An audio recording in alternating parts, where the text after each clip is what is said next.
Welcome back to Living with a Classic. I'm here down in the gallery. We're working down here again. It's not something I like to do, but the Range Rover doesn't really fit that well in my workshop. My wife's daily driver is 2007 Supercharged Range Rover, and we had it for quite a few years now. And for the first time in our ownership, it's failed its inspection or MOT. Failed on 3 points. I'm going to tackle one of them in this video, which is a lower ball joint on the right hand side. And they're quite massive, hopefully not that big of a deal to get out. I have a new one. So I'm going to try replacing that now. The other failures are just some corroded brake lines. I'm just going to replace those. And the third brake light up top doesn't work. And that I need to figure out what's going on. If it's just a wire or something, I have no idea. But I'm going to set up some lights here. We'll see if I finish it tonight, because if it's really stuck in there, I may just want to heat it up, get some penetrative fluid on there, let it sit overnight, and try again tomorrow.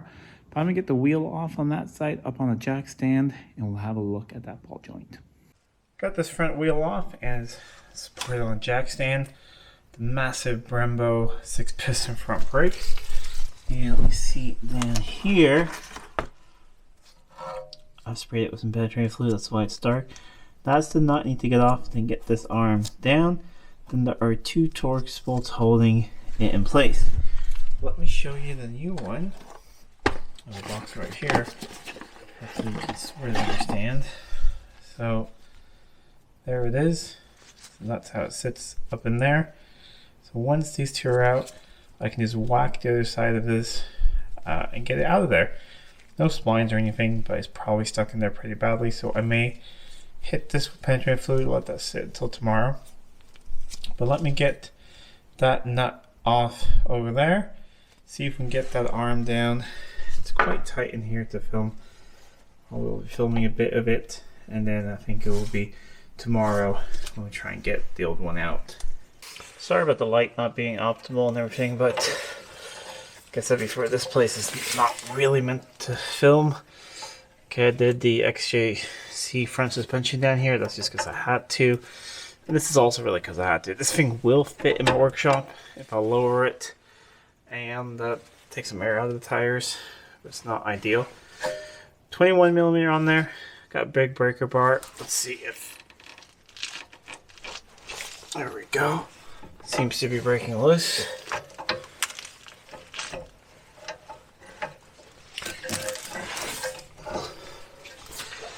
And I think while I'm at it, I may do just a little bit of rust proofing under here.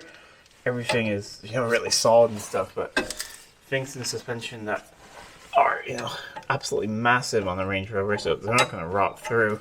But it's just nice to smarten things up a little bit, so might as well. Let me see if this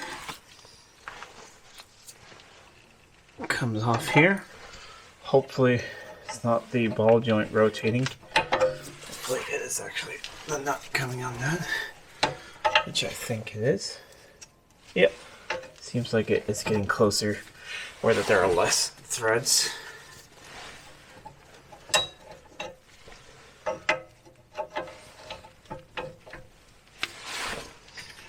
It's still pretty tight though.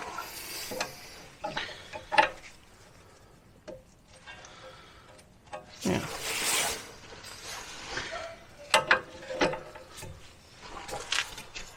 That is off, and I have a fork in there. I'm going to try hitting it right here, just separating it. Not really sure if I'm even able to film this, but basically I'm just going to tap on there until I get the fork in there a bit, and then I just pry on it, and this should pop down. As you can tell, it's the next day. I'm using my induction heater with the coil around the arm to heat it up, because this thing, it is not budging. Good thing about this is I won't damage anything else around it. So this is the 3rd time I'm heating it up and spraying some penetrative fluid in there to try and get it away from the arm.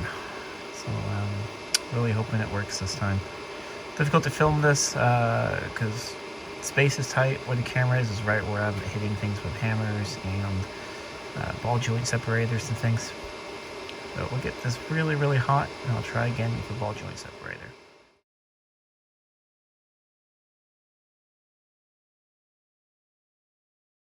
All right, so this has been the worst ball joint ever. So I got my friend Don over here.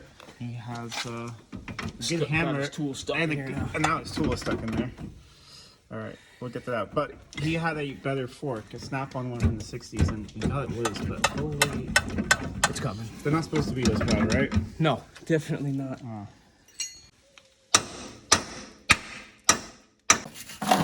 Cleaning up holes. But yeah, Don, they're not supposed to be this stuck, right? No, definitely not. But do you think this has been replaced? No, I don't think so. But Really? I think But it's 320,000 kilometers. that doesn't matter. It's a Range Rover. Okay. I think you need to change that arm though. Yeah, that one. Have a wiggle on that. That doesn't look very nice. It's not supposed to be like that? No. I'll pick one of those up. Okay, so we got this one in. Just some cleaning of the hole. And put some copper slip on it. Try to tighten them in evenly so it pulls it up nice and even. Yeah. And we talked about it, Dog and I, that I can take the car to his workshop at some point. He has a lift, and we could probably do the other ball joints because they're probably not going to be that great. The other ones, if this one has a play in it.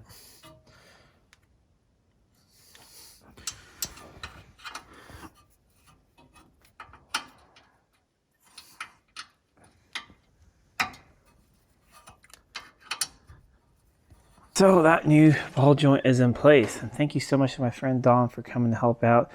He offered his time here on a Sunday, so we didn't film that much. I mean, I filmed as much as I could, but it's just I was so grateful that he was helping out. And he said that he will help me out when we do some of the other ones. I can take it to his shop on the weekend, and if we ever need to replace any of the other ones.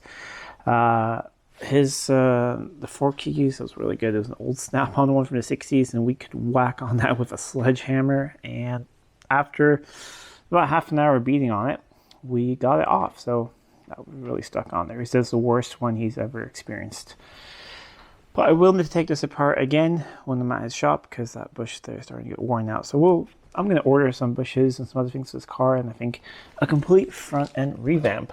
I think the car deserves it. My wife absolutely adores this thing, so we're going to keep it and get it to be as good as possible. As you see, we took the caliper off just to do that.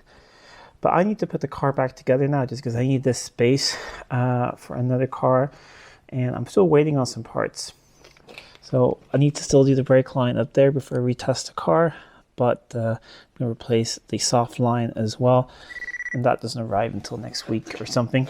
So once I'll get those parts, I'll finish it off, and then the car will be retested. Got the disc on, caliper on, and wheel, and I went for a brief little test drive, and I can't really hear any knocking. I haven't gone too far, but I went over some bumps, and it seems fine, so I think it's fixed. One thing I forgot to mention is I snapped one of these. This one is definitely not snap-on, but his was good. This is a pretty cheap cast one, but it's worked fine for me before, but this was just too much for it. So yeah, thank you once again so much to Don for helping out. So it's good to have a good friend come over and help out when you're stuck on something. So very, very nice of him. I'm going to finish the other parts on this when they arrive, and then go and retest it, and hopefully it's good to go.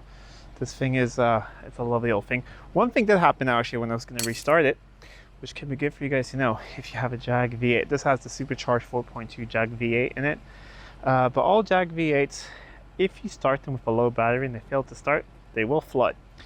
And it's really critical to get them started the right way. So what you do is, like I did, I grab a spare battery, put that on some jumper cables, and I put my foot flat to the floor. You'll feel an indentation, a knock, and then start cranking it. Because when you are flat to the floor and it's not running, it will cut injector signal.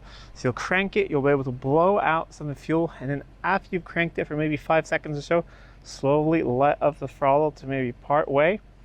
It will burst into life, and it will rev up, and then you can let idle, and it's fine. So that's what I did. That's a good way to know how to flood clear a Jag V8. Anyways, if you like this video, please give it a thumbs up and share it with friends. If you're not already subscribed to the channel, please do subscribe to the channel. It really does help out a lot. Till next time, my man, this is Living with a Classic. I'll see you soon.